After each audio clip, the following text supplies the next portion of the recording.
مساء الخير. طبعا مفيش حد فينا ما بيحبش صينية الفراخ بالبطاطس. حاجة كده سريعة منجزة. متربيين عليها من زمان. تعالوا بقى اقول لكم التريكات اللي نعملها طعمها حلو جدا. تحفة هتعجبكم، وبطريقة برضو سريعة مش هتاخدوا وقت خالص، وكمان بطريقة صحية. يعني لو انتي عاملة دايت، حتى لو مش عاملة دايت هنعملها بطريقة صحية، نتعود ناكل أكل صحي يعني، وفي نفس الوقت هتحسي ان هي برضو دسمة وطعمها حلو جدا. شوفوا الفراخ دايبة معانا خالص ازاي، مستوية جدا، تحفة. والبطاطس كده هتلاقوها كده بتدوب معاكم خالص. شوفوا هي مش متحملة، مجرد ما لمستها بالمعلقة اتقطعت على طول. ونعملها كده جنب شوية رز بالشعرية بقى. بس لو اول مره تشوفوني، انا اسمي مادونا. ما تنسوش تشتركوا في القناه ولايك وشير لو عجبكم الفيديو، واعملوا لي متابعه على الفيسبوك. اول حاجه انا جبت صينيه غير لاصقه. شلت الجلد بتاع الفراخ. جلد الفراخ ده مضر، يعني دهون مش صحيه خالص. تمام. وحطيت في الحله اقل من نص معلقه سمنه بلدي. فهي السمنه البلدي صحيه، احنا بدلنا بقى الدهون الغير صحيه بتاع جلد الفراخ بدهون صحيه. تمام. وفي نفس الوقت دهون كميتها قليله خالص. بدي الفراخ كده تشويحه. على فكرة صينية البطاطس لما بنعملها ني في ني خالص جميلة، بس جربوها بالطريقة بتاعتي دي، ووعدكم هتاكلوا احلى صينية بطاطس في حياتكم. تمام. انا معلية النار وبدأت اشوح الفراخ كده. حطيت عليها فلفل اسود، بهارات فراخ، ومعانا بابريكا. معلش هي المعلقة السيليكون كنت محتارة بيها، عمالة احطها واشيلها، كل ما احط توابل اشيلها. وسبع بهارات. انا بحط رشات صغيره، يعني اقل من نص معلقه صغيره. انتوا اللي متابعني من زمان عارف ان انا مش من الناس اللي بكتر توابل كتير خالص، وطعم الحاجه يتوه من كميه التوابل. لا، احنا بنحط كميه التوابل اللي تخلينا نحس بطعم الحاجه حلوه، وفي نفس الوقت نستطعم الطعم الاصلي. تمام. ببتدي اشوح كده عشان نديها لون. من كل الجوانب نقفل المسام بتاعه الفراخ عشان تحتفظ بالسوائل بتاعتها جواها، ما تبقاش ناشفه معانا. التشويح والصدمه دول بيقفلوا المسام بتاع الفراخ وبيحافظوا عليها تبقى طريه او جوسي كده زي ما بيتقال. بحاول كده اديها الصدمه من كل الجوانب، تاخد لون من كل الجوانب. الموضوع على فكره بتاع الصدمه ده يعني بياخد تقريبا 5 دقايق على النار، يعني الموضوع ما فيهوش مجهود ولا بياخد وقت خالص. جبت بقى بصلايه حلوه كده متقطعه، البصل بيعمل طعم حلو قوي في صينيه البطاطس. فانا قطعتها كده بايدي زي ما انتوا شايفين، مقطعها كده شرايح رقيقه ارباع. يعني قطعت البصلايه كده، قسمتها على 4 وقطعت شرايح رقيقه. ببتدي بقى كده برضو اقلب البصل مع الفراخ. عايزه البصل كده ياخد كرمله خفيفه خالص، يعني ياخد يدبل كده، يطلع السكر بتاعه يحللنا الصينيه. بصوا فرق السما من الارض من انك تحطي البصل وكل حاجه نيه خالص، وانك تديهم الكرمله دي على البوتاجاز. الكرمله دي بتنقل الصينيه في حته تانية خالص.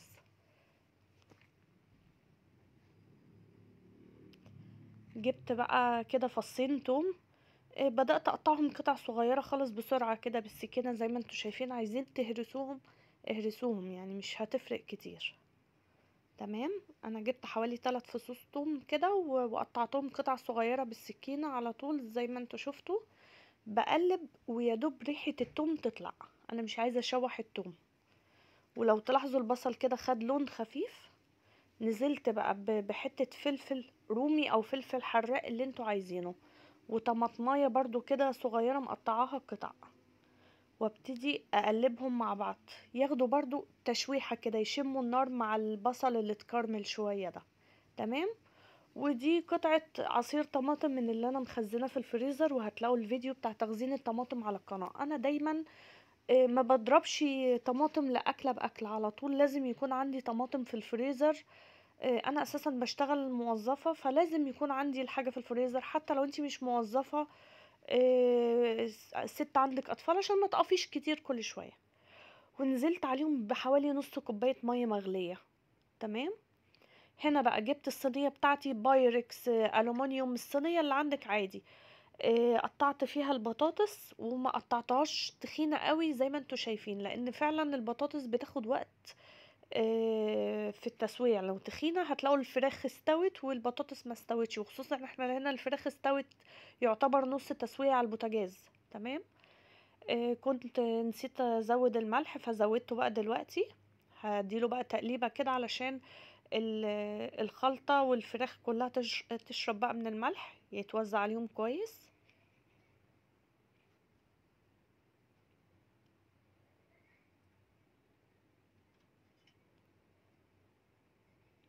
هي كده غلت شوية على البوتاجاز، بقى ابتدي اطلع الفراخ احطها على وش صينية البطاطس.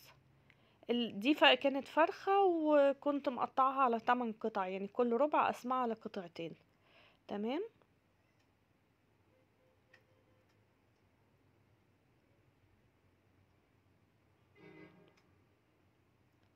ببتدي بقى كده ارصها على الصينية بتاعتي وانزل بقى الخلطة عليها.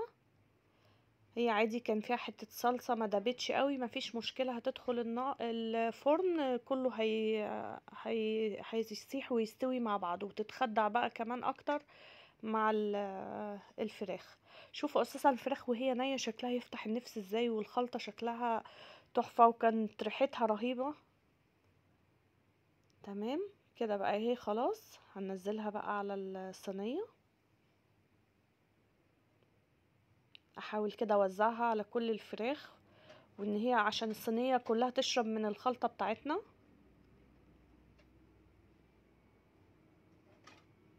حسيت ان الصلصة بتاعتها ممكن تبقى قليلة شوية، فقطعت قطعة صلصة كده برضو صغيرة وحطيتها معاهم، زودتها معاهم، وزودت برضو شوية مية كده صغيرين. انتي عينك بقى ميزان، يعني اهي زودت حتة قطعة الطماطم اهي على الجنب، وشوية مية كده برضو عشان تستوي وتبقى طرية، عشان انا عندي الولاد بيحبوا صينية البطاطس يبقى فيها صوص كده. وببتدي بقى اغطيها بورق زبدة كويس، وبعدين بورق فويل. وطبعا الفرن شغلته من قبلها بربع ساعة عشان يسخن قوي، عشان الفراخ لما تدخل تفضل تكمل، يعني تغلي برضو ما تبردش جوه الفرن. اخدت تقريبا ساعة او اقل من ساعة. كشفت الورقة دقيقة بالظبط تحت الصينية، تحت الشواية. شوفوا الصينية فظيعة، الفراخ طرية جدا، ما تقلقوش ان مش عليها جلدة فهتنشف، لا احنا كده كده غطيناها. طعمها حلو جدا، ريحتها كانت فظيعة. عملت جنبها بقى رز بالشعرية، دايما معروف تراث كده في مصر، نعمل جنب صينية البطاطس بالفراخ رز بالشعرية. شوف الفراخ دايبة خالص وكانت طرية جدا، وريحتها وطعمها تحفة. بتمنى يكون الفيديو كده سهل وعجبكم.